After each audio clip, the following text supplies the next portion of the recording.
The Afsharids were members of a native Iranian dynasty of Turkic origin, specifically the Afshar tribe, from Khorasan, who ruled Persia in the 18th century. The dynasty was founded in 1736 by the brilliant military commander Nader Shah, who deposed the last member of the Safavid dynasty and proclaimed himself Shah of Iran. During Nader's reign, Iran reached its greatest extent since the Sassanid Empire, and at its height it controlled modern-day Iran, Armenia, Georgia, Azerbaijan, most of the North Caucasus, Afghanistan, Bahrain, Turkmenistan, Uzbekistan, and Pakistan, and parts of Iraq, Turkey, North India, and Oman. After his death, most of his empire was divided between the Zands, Durranis, Georgians, and the Caucasian khanates, while Afsharid rule was confined to a small local state in Khorasan.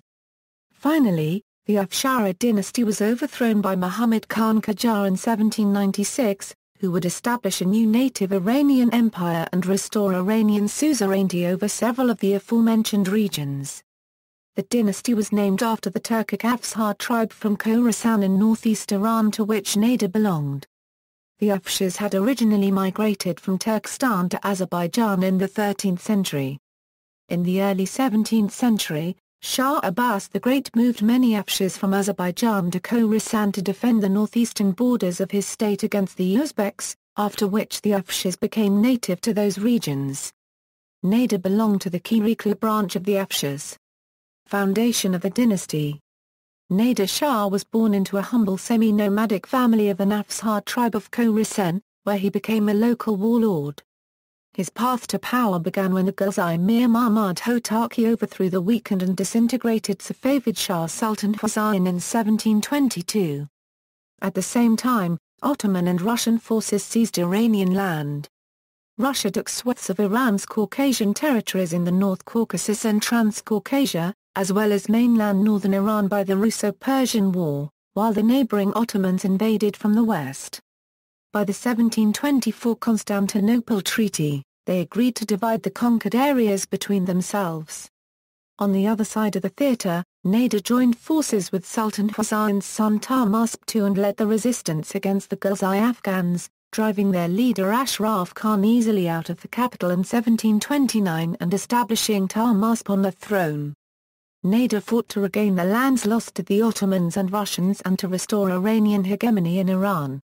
While he was away in the east fighting the Ghilzais, Tahmasp allowed the Ottomans to retake territory in the west. Nader, disgusted, had Tahmasp deposed in favor of his baby son Abbas III in 1732. 4 years later, after he had recaptured most of the lost Persian lands, Nader was confident enough to have himself proclaimed Shah in his own right at a ceremony on the Moghun Plain. He subsequently made the Russians cede the taken territories taken in 1722 to 1723 through the Treaty of Resht of 1732 and the Treaty of Ganja of 1735. Back in control of the integral northern territories, and with a new Russo-Iranian alliance against the common Ottoman enemy, he continued the Ottomani-Euro-Persian War, which ended with the Ottoman armies being expelled from western Iran and the rest of the Caucasus, and resulted in the Treaty of Constantinople which amongst the terms of the treaty, forced the Ottomans to confirm Iranian suzerainty over the Caucasus and recognized Nader as the new Iranian Shah. Conquests of Nader Shah and the Succession Problem, copied content from Nader Shah article. See that article's history for attribution. Fall of the Hotarki dynasty . Tahmasp and the Qajar leader Fath Ali Khan contacted Nader and asked him to join their cause and drive the Ghilzai Afghans out of Khorasan. He agreed and thus became a figure of national importance. When Nader discovered that Fath Ali Khan was in treacherous correspondence with Malik Mahmud and revealed this to the Shah, Tahmasp executed him and made Nader the chief of his army instead. Nader subsequently took on the title Tahmasp Quli. In late 1726, Nader recaptured Mashhad. Nader chose not to march directly on Isfahan. First, in May 1729, he defeated the Abdali Afghans near Herat. Many of the Abdali Afghans subsequently joined his army. The new Shah of the Ghilzai Afghans, Ashraf, decided to move against Nader but in September 1729, Nader defeated him at the Battle of Damhan and again decisively in November at Murshakot, banishing the Afghans from Persian soil forever. Ashraf fled and Nader finally entered Isfahan, handing it over to Tahmasp in December. The citizens' rejoicing was cut short when Nader plundered them to pay his army. Tahmasp made Nader governor over many eastern provinces, including his native Khorasan, and married him to his sister. Nader pursued and defeated Ashraf, who was murdered by his own followers. In 1738 Nader Shah besieged and destroyed the last Hotaki seat of power at Kandahar. He built a new city near Kandahar, which he named Nadrabad. First Ottoman campaign and the regain of the Caucasus copied content from Nader Shah article. See that article's history for attribution. In the spring of 1735, Nader attacked Persia's arch-rival the Ottomans and regained most of the territory lost during the recent chaos. At the same time, the Abdali Afghans rebelled and besieged Mashhad, forcing Nader to suspend his campaign and save his brother, Ibrahim. It took Nader 14 months to crush this uprising. Relations between Nader and the Shah had declined as the latter grew jealous of his general's military successes. While Nader was absent in the east, Tahmasp tried to assert himself by launching a foolhardy campaign to recapture Yerevan. He ended up losing all of Nader's recent gains to the Ottomans, and signed a treaty ceding Georgia and Armenia in exchange for Tabriz. Nader, furious, saw that the moment had come to ease Tahmasp from power. He denounced the treaty, seeking popular support for a war against the Ottomans. In Isfahan, Nader got Tahmasp drunk, then showed him to the courtiers asking if a man in such a state was fit to rule. In 1732 he forced Tahmasp to abdicate in favor of the Shah's baby son, Abbas III, to whom Nader became regent. Nader decided, as he continued the 1730-35 war, that he could win back the territory in Armenia and Georgia by seizing Ottoman Baghdad and then offering it in exchange for the lost provinces, but his plan went badly amiss when his army was routed by the Ottoman general Topal Osman Pasha near the city in 1733. Nader decided he needed to regain the initiative as soon as possible to save his position because revolts were already breaking out in Persia. He faced Topal again with a larger force and defeated and killed him. He then besieged Baghdad, as well as Ganja in the northern provinces, earning a Russian alliance against the Ottomans.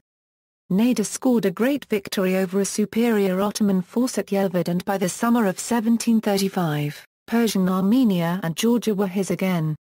In March 1735, he signed a treaty with the Russians in Ganja by which the latter agreed to withdraw all of their troops from Persian territory, those which had not been ceded back by the 1732 Treaty of Reshtiet, mainly regarding Derbent, Baku, Turkey, and the surrounding lands, resulting in the re-establishment of Iranian rule over all of the Caucasus and northern mainland Iran again.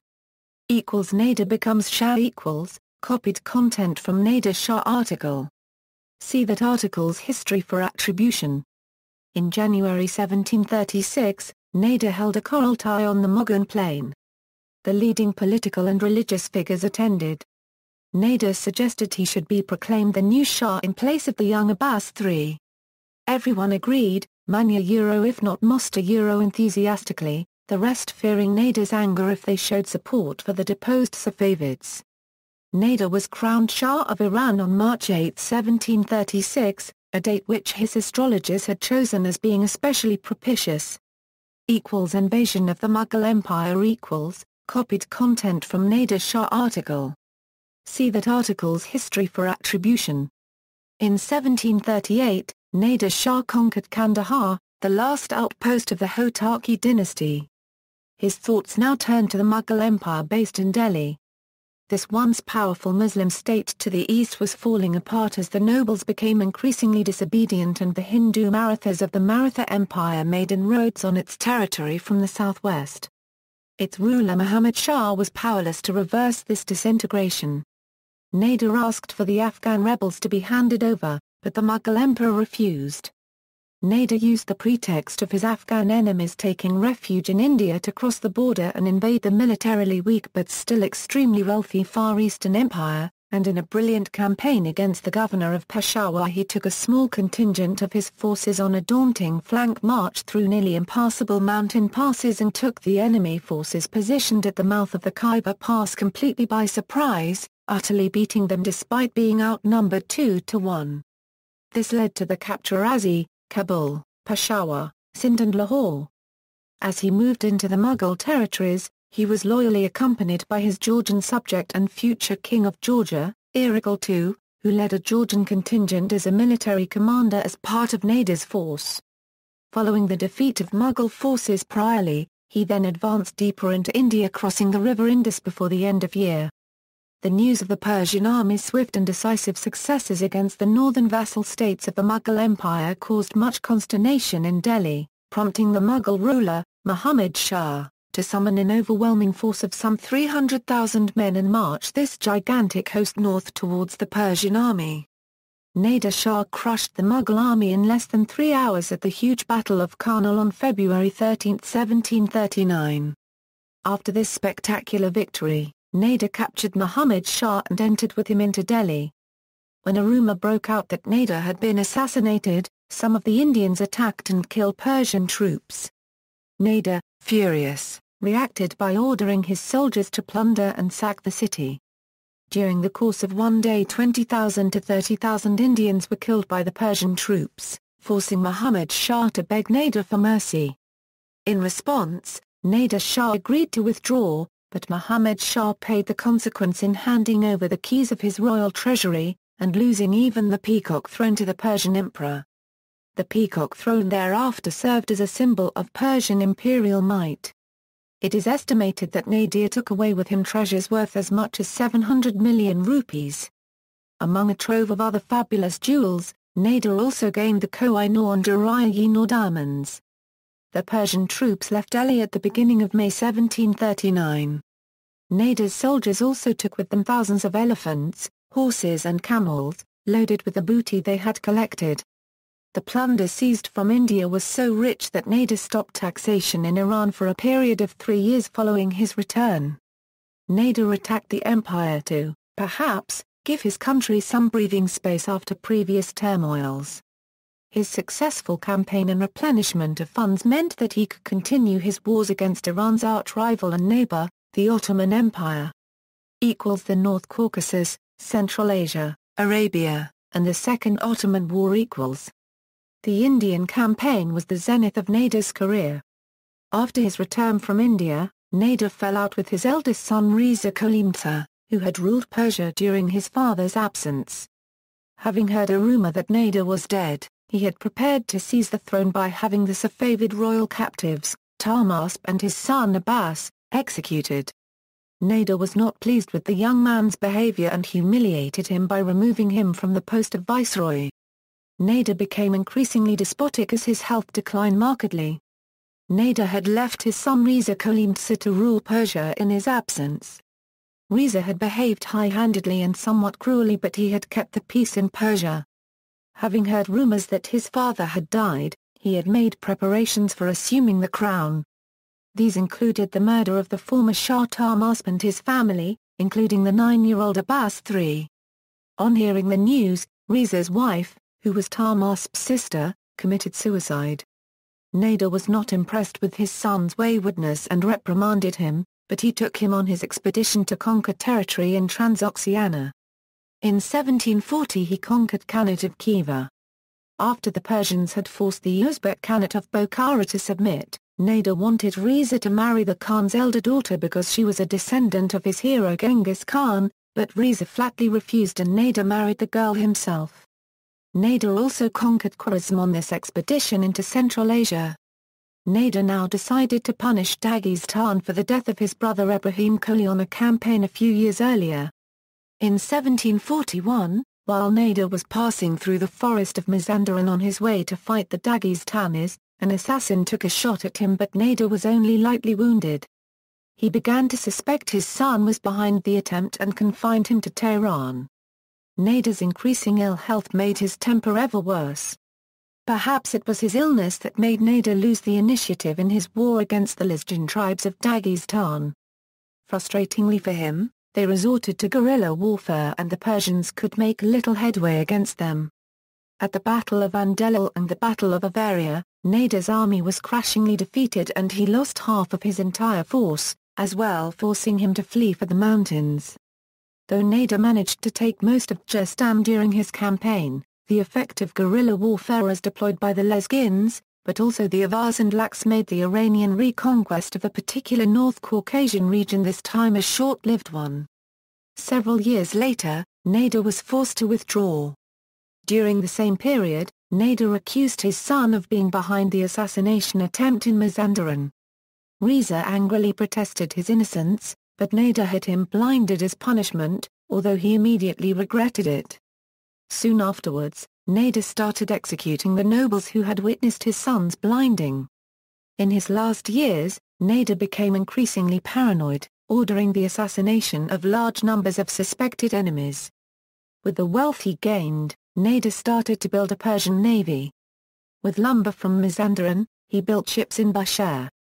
He also purchased 30 ships in India. He recaptured the island of Bahrain from the Arabs. In 1743, he conquered Oman and its main capital Muscat.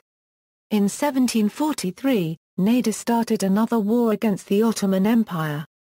Despite having a huge army at his disposal, in this campaign Nader showed little of his former military brilliance.